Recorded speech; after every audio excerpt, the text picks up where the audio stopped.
Okay, here we are, weekly update number 4. Last week, I didn't do one because I was away on holiday in the UK camping over in Filey, North Yorkshire. It was a little bit windy. We had to tie the tent to the side of the cars. But once that cleared up, we had a nice time on the beach, so that was good fun. Okay, so back to normal service now then with this weekly update, which I said I was going to commit to, and I'm going to continue doing that. This week, I'm going to talk about that gym hack that's doing the rounds on the internet. It's an interesting story, and it kind of raises a few concerns, I think, for all of us. We're then going to talk a bit about Claude watermarking, an announcement this week from Anthropic about some new tech that they're building into their generative AI. And then at the end, I want to talk a bit about hardening your legacy systems, which links really to the first point about the gym hack, and also the stuff that's been going on for a while now around the big frontier models being able to basically run riot around the internet and expose vulnerabilities. I actually wrote a longer form blog post about this over on my business page. I'll stick the link below as well. Right, so the first talking point this week then is this gym hack, and it surfaced I think about a week or 10 days ago. And this was the story of a Melbourne-based guy who, I think his name's Andrew Bird. I've got some notes here. And he was using OpenClaw, which is basically an open source sort of agentic AI tool. And that was linked up with WhatsApp. And he was using that to see if he could basically sort out the chore or the annoyance of making gym bookings. So it was actually a Pilates class, I believe. Don't know anyone does that, but leave it with him. And what happened was that it could do this. It could go off and it could access the booking system. It could use various API endpoints to make some bookings. But what it did was it kind of escalated. And whilst it could book sessions in the future, what it then decided to do was actually search the API endpoints and find one that was basically vulnerable to attack. Now, it was just open and it wasn't properly secured, etc., etc. And what it did was this agent decided it was going to cancel someone else's booking and give Andrew Bird a place on a Pilates slot, which is kind of what he wanted it to do. And, it's a good example of an agent being given a goal and working in the background agentically without him having to intervene at all to do the task. And it did it. And you know what? It did it without a conscience because it hasn't got one. And it found a way to meet the goal of its human user, which was to book him onto a class. Now, it didn't care that it was cancelling someone else's session. It didn't care that it had accessed that functionality to do that via an API endpoint, which was unsecure. Unsecure. I always get that wrong. It's either very fearful or it's not got the proper security applied. I'm not sure. But the interesting thing about this is it's actually kind of quite banal, really, in that it didn't hack. It didn't really do anything sort of super subversive. It just exposed an inherent flaw in a system, which it could make use of as a vulnerability to do the thing that this guy wanted it to do. Now, it's gone crazy on the internet. It's a big story. All of the big news outlets are talking about it because, it's kind of, on the one hand, fun, but on the other hand, it raises that kind of big worry alarm bell, doesn't it? Where we go, okay, so there are systems out there then that we all use every day. And if you then start approaching those with some kind of agentic technology, then it's going to find ways that maybe a human would not to interact with that system, with that data. And ultimately, I don't know the full detail of this. I'm not sure we ever will. But, if there's some open endpoints that allow bookings to be cancelled, does that also mean that personal data was available via some of these endpoints? Maybe not, but maybe so. So it's an interesting conversation, this. And I think it links into, it does link into a lot of the conversation around Mythos and Fable and Sol from OpenAI. These new frontier models are super powerful and are able to go off and do things at scale, at speed, across lots of surfaces simultaneously to achieve a described goal by a human being. So it's a very new paradigm. It's a very new way of working. And I think, whilst I use agents and I'm starting to now build pretty successful agents for some of my customers, they are unpredictable. and they will find ways of doing things which necessarily the human that described that agent or gave that agent instructions couldn't have envisaged. Certainly, if you're a non-technical person, you're just asking the thing to do a thing. Now, from a technical point of view, from my point of view, when I'm building an agent, I'm thinking from a systems point of view, well, how will it approach that system? What would it need to gain access to that system? Do I want it to gain access to that system? Do I want it to only gain access to a system, not multiple? Whereas actually what an agent will do, if it hasn't got all of the right rules and guardrails in place, is it will just go off and try and achieve the thing you've asked it to do. And this Jim hack, is it a hack? I'm not sure. This ability for this agent to go off and do this raises some interesting questions. So there's going to be more on this, I'm absolutely sure.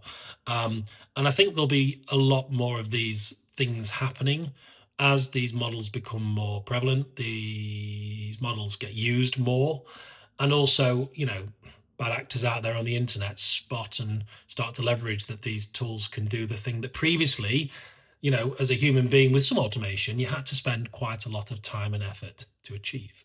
So that was the Jim hack. Interesting story.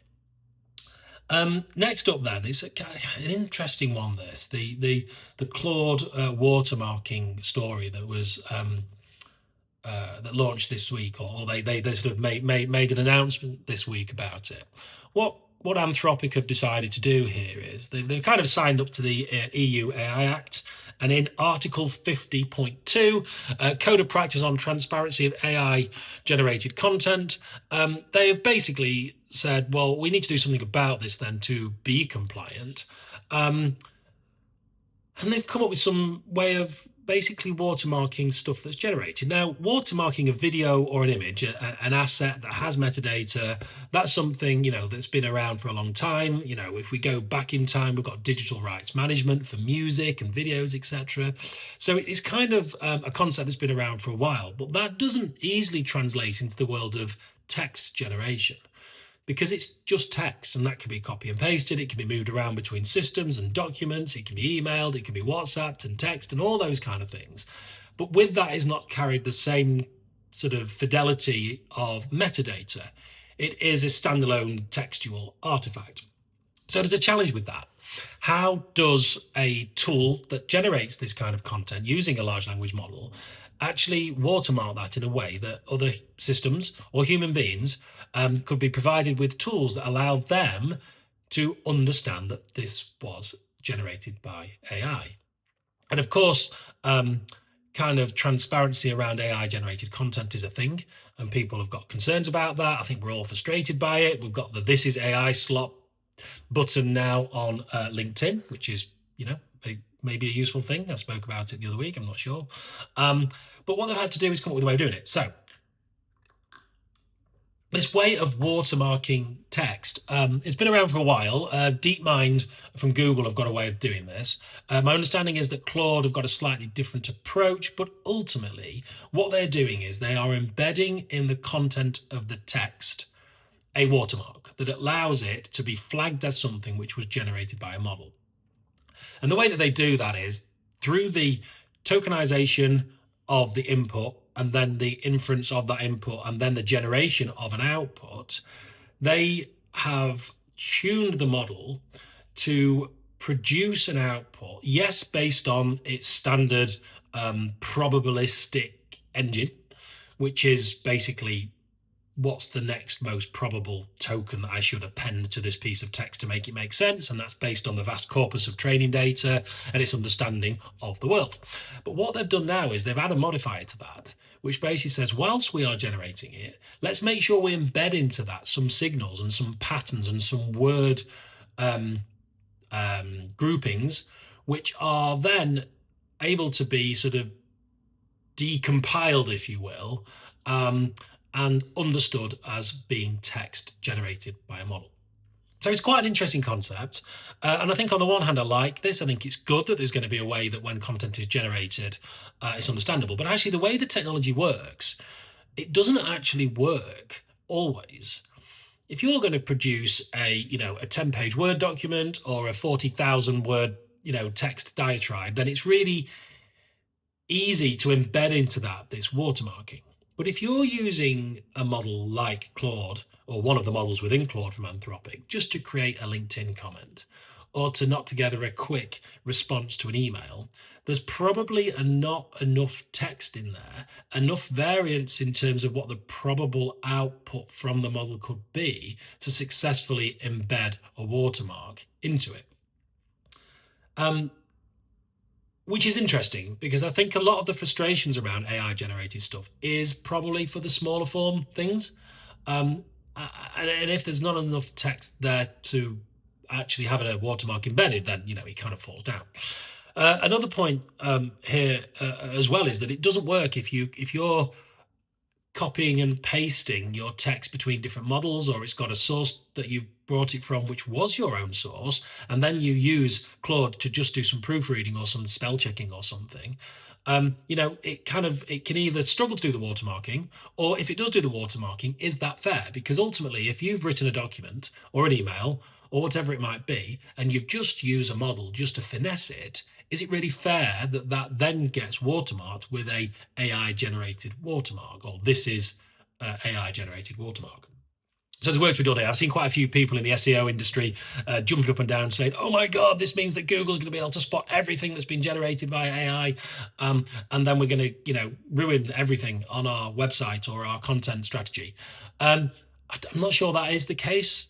I'm not sure that it's quite as binary as that. I also think that Google's got its own tools for understanding AI generated content anyway. Ultimately, look, it's just about pattern matching. We know that AI is good at doing that, but it's an interesting development. It's available now, so it's going to start appearing in kind of content produced by Claude.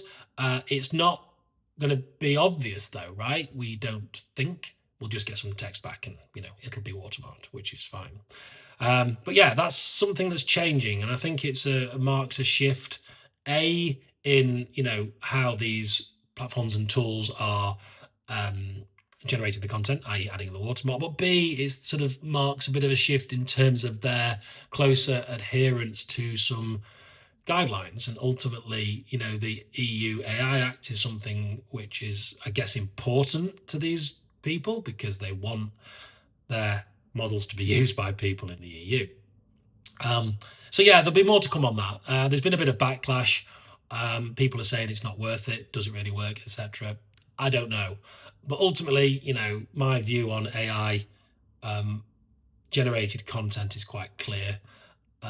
In that if you think it's worthwhile writing something for the world to read, you should probably write it yourself. I'm all for ideation. I'm all for research with AI. But I think if you are someone with knowledge, expertise, judgment, and something worth saying, I think you should be writing it yourself. I did a LinkedIn post about this a week or two ago, saying just that. And I see a lot of people on LinkedIn still just pumping out shit. Auto-generated images, auto-generated posts, and they're just nonsense. They don't seem to get any engagement. There's a few people that I follow that I am really close to unfollowing just because it's just spam. It has no meaning. It carries no weight. And so maybe then the AI slot button and this Claude watermarking will start to change the tide a little bit on that. Okay, point number 3, or topic number 3 then. It's linked really back to the gym hack, but also it's something I've been thinking about for some time. And as I said at the start of the video, I wrote a longer form piece about this earlier this week. And it's how we go about hardening legacy or just systems that are in existence against AI hacks. It is a concern, as we've seen from the gym hack and other stories over the past few weeks about the big AI labs, Anthropic, OpenAI, all openly saying, yeah, our agents have been out there hacking stuff. And what they're hacking has been quite high profile things. But what if you're an organization that is running part of your business on a legacy system that was built 10 years ago? There's lots of people out there that do that. I've built lots of software over the years for lots of organizations, and some of it does sit in that legacy pot. It's something which we all need to be mindful of. And there's things that you can do and you need to do, because ultimately these models, they can attack your surface. any surface. Doesn't matter what that is. It can be your website. It can be, a piece of SaaS software. It can be a piece of custom web hosted software.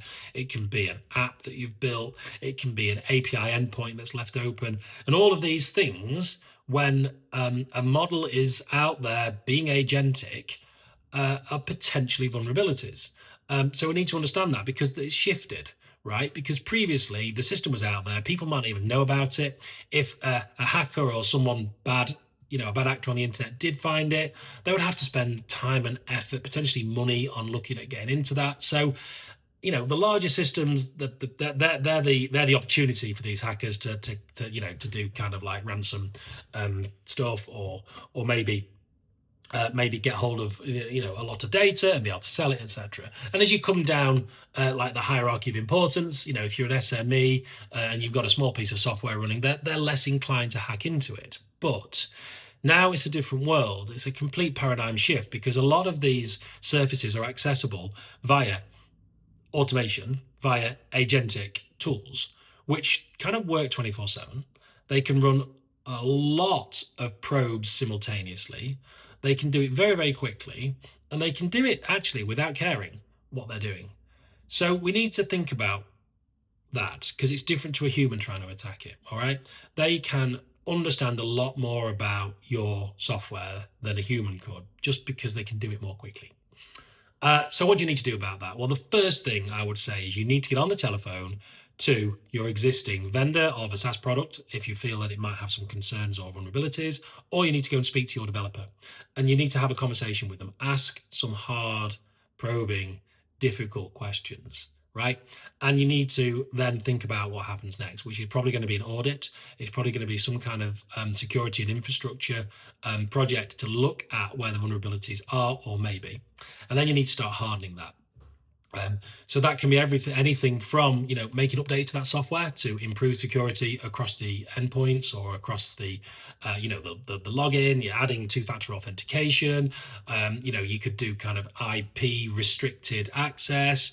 If you can't patch something, then you need to isolate it in some way. Do you put it behind some kind of firewall? Do you do it over a VPN, etc., etc.? There's lots of things that can be done there.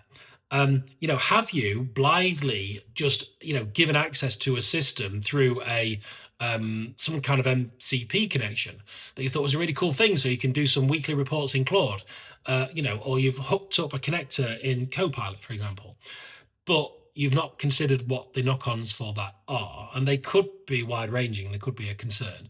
So again, go back and look at those connections and say, well, actually, we need to have a policy of kind of least privilege. So we need to be looking at this and saying, what do the models need access to, and only give them that access, and make sure that we've got enough governance around these systems to ensure, as best as we can, that these agentic attacks aren't going to happen to you. So pick up the phone and have those conversations, all right? Because there's a lot of software out there, a lot of systems out there, which I think are going to be vulnerable. And don't get me started on vibe-coded projects. I'm going to do a video about that, I think, next week, because the concerns there are huge, in my opinion. Okay, that's it. Weekly update 4. I hope that's been useful, and I will continue with these next week. Weekly update 5. We'll see what's going on in the world of tech and AI. Have a lovely Friday, and I'll speak to you next week.